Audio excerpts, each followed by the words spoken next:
The internet didn't expect theology to trend at number one, but that's exactly what happened after Joe Rogan devoted a long, winding, deeply curious segment of his podcast to one of the most mysterious ancient texts ever written, the Book of Enoch. Within hours, clips flooded social media, hashtags spiked, searches surged.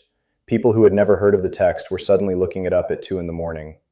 Because Rogan didn't approach it like a preacher, he approached it like a question, and that's what made it explode. On a recent episode of the Joe Rogan Experience, host Joe Rogan leaned back in his chair and said something simple that immediately grabbed attention. Why was this book removed? That was the hook. The Book of Enoch, an ancient Jewish religious work traditionally attributed to Enoch, the great-grandfather of Noah, is not included in most modern Bibles. Yet it was widely read in certain early Jewish and Christian communities. Parts of it even appear to be referenced in the New Testament. Rogan wasn't claiming secret knowledge. He wasn't declaring hidden truth. He was doing what he often does, following curiosity wherever it leads. And this time, it led into ancient apocalyptic literature, fallen angels, cosmic judgment, and one of the most debated texts in religious history. He began by explaining what the Book of Enoch actually is. It's a collection of writings, composed between roughly the 3rd century BCE and the 1st century CE. It expands on a brief and cryptic passage in Genesis about the sons of God who descended to earth and fathered the Nephilim, mysterious giant beings described as mighty men of renown. Rogan paused on that part. "Wait," he said, laughing. "You've got angels coming down, having kids with humans, teaching forbidden knowledge, and then God floods the earth. And this is barely mentioned in Genesis, but there's a whole book about it?" That moment alone went viral, because suddenly people were realizing something. The Bible contains references to ideas that most modern believers never hear explained. The Book of Enoch goes further. It describes the Watchers, angels tasked with observing humanity, who instead rebel, descend to earth, and teach humans forbidden knowledge, weapon making, sorcery, astrology, cosmetics, and metallurgy. Rogan didn't present this as literal history. He presented it as fascinating mythology with deep symbolic power. He asked questions instead of giving answers. Is this ancient metaphor? He wondered aloud. Or were these stories trying to explain something people saw that they didn't understand? That's where the conversation expanded. Because the Book of Enoch also includes elaborate descriptions of heaven, cosmic journeys, judgment scenes, and a coming Son of Man figure, language that later appears in Christian theology. Rogan highlighted something that stunned a lot of listeners. The Epistle of Jude in the New Testament directly quotes from Enoch. So why isn't the book included in most biblical canons? That question fueled the viral wave.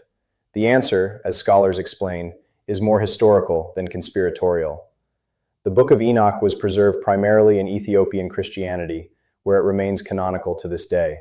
But in Rabbinic Judaism and later in most Christian traditions, it was not formally included in the final canon of Scripture. Early church councils debated many texts, and Enoch didn't make the cut in most traditions. Rogan emphasized that point carefully. This isn't some Da Vinci Code thing, he said.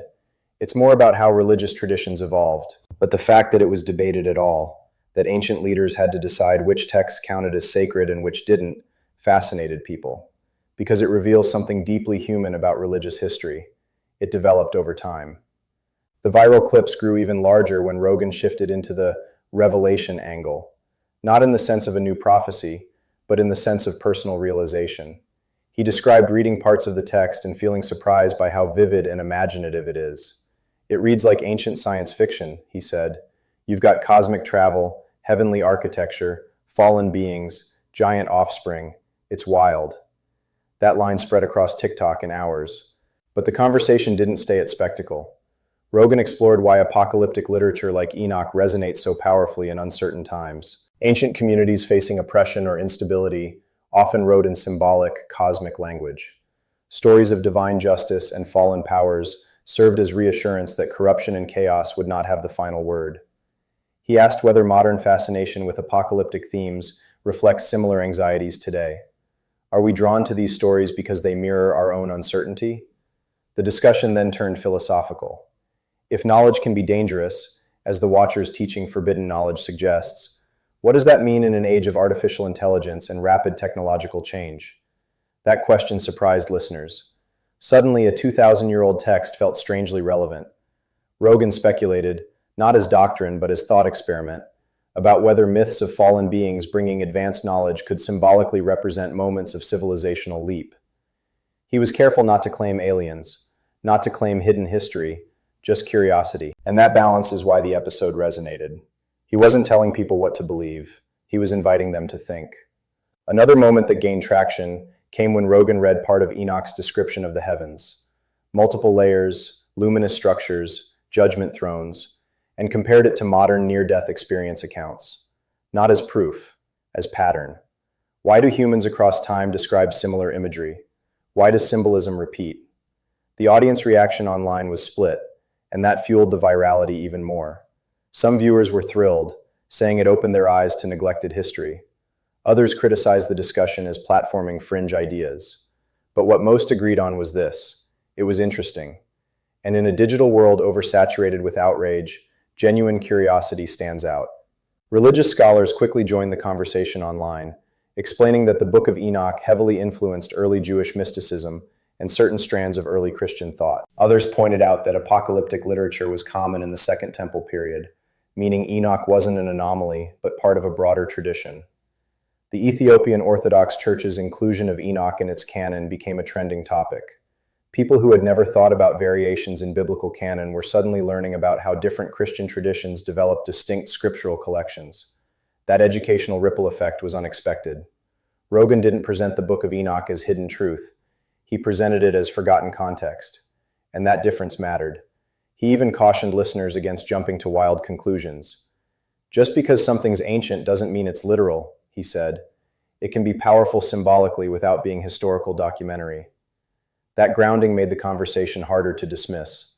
By the end of the episode, Rogan framed the entire discussion in a broader way. Human beings have always told stories to explain chaos, knowledge, morality, and power. The Book of Enoch is one of those stories, rich, strange, layered. Whether you see it as scripture, mythology, allegory, or historical artifact, it reveals how our ancestors wrestled with questions that still haunt us. Where does knowledge come from? What corrupts power? Why does evil flourish? Is justice cosmic or human? And what does it mean to be watched? The viral surge wasn't about theology alone. It was about rediscovering complexity. Millions of people realized that religious history is not a monolith. It's a tapestry of debates, councils, preserved manuscripts, lost texts, and evolving traditions. In a way, the real revelation Rogan discussed wasn't mystical. It was intellectual. The realization that history is bigger, stranger, and more layered than most of us were taught. Within 48 hours, searches for Book of Enoch PDF spiked dramatically. Online bookstores reported increased sales of annotated translations. Religious scholars published explainers. Pastors addressed questions in Sunday sermons. And Joe Rogan once again found himself at the center of a cultural wave. Not because he declared a hidden truth, but because he asked a simple question. Why don't we talk about this more? In a media ecosystem built on certainty and outrage, curiosity can feel revolutionary. And that might be the real reason the episode went viral. Not because it revealed secrets, but because it revealed that there is still more to learn.